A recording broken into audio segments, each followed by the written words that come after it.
I'm Renilyn Paz, teaching here at Bungabon Central School for 18 years. Pag tinatanong ako ng aking mga guro kung ako ba ay may relihiyon, hindi ko masabi kasi lumaki ako na may magkaibang paniniwala ang aking ama't ina.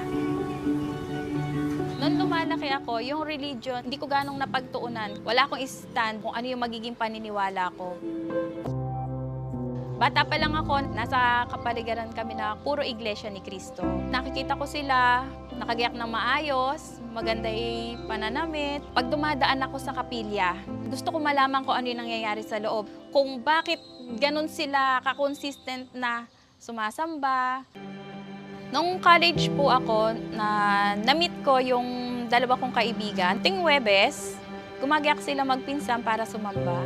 Noong mga panahon na yon, nabuhay ulit yung pagnanais ko na suriin pa kung ano ang nasa iglesia. Kaya nga lang, ang tatay ay mahigpit para sa amin, lalo na sa pagsamba. Pinipigilan niya kami. Pagkatapos ng pagpanaw ng aking ama, talagang pinuspos ko na sa puso ko na sasamba ako. Pupunta ako sa kapilya. Yan ang unang pagdalo ko sa pagsamba. May kapayapaan pagpasok pa lamang sa sambahan gusali ng iglesia. Tahimik ang buong gusaling sambahan.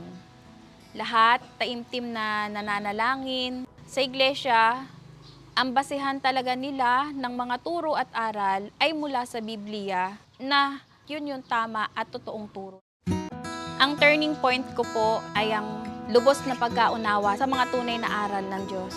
August 26, 2023.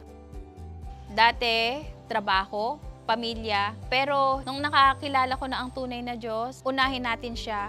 Kasi gagabayan ka na niya, lalo na sa mga desisyon mo tungkol sa iyong pamilya, sa iyong kabuhayan. Sa tagapamahalang pangkalahatan ng Iglesia ni Cristo, doon ko po nakita na talagang yung pag-aalaga niya sa bawat kapatid at kaanib na hindi nawawala ang mga paalala kung papaano tayo mamumuhay ng maayos, kung papaano natin maitatawid yung mga nasasagupa nating mga pagsubok dito sa mundong magulo.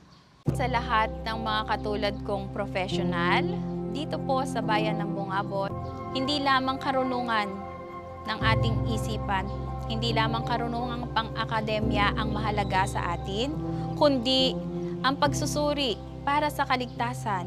Magsuri tayo, kilalanin natin ang tunay na turo, at ito po ay matatagpuan sa Iglesia ni Cristo.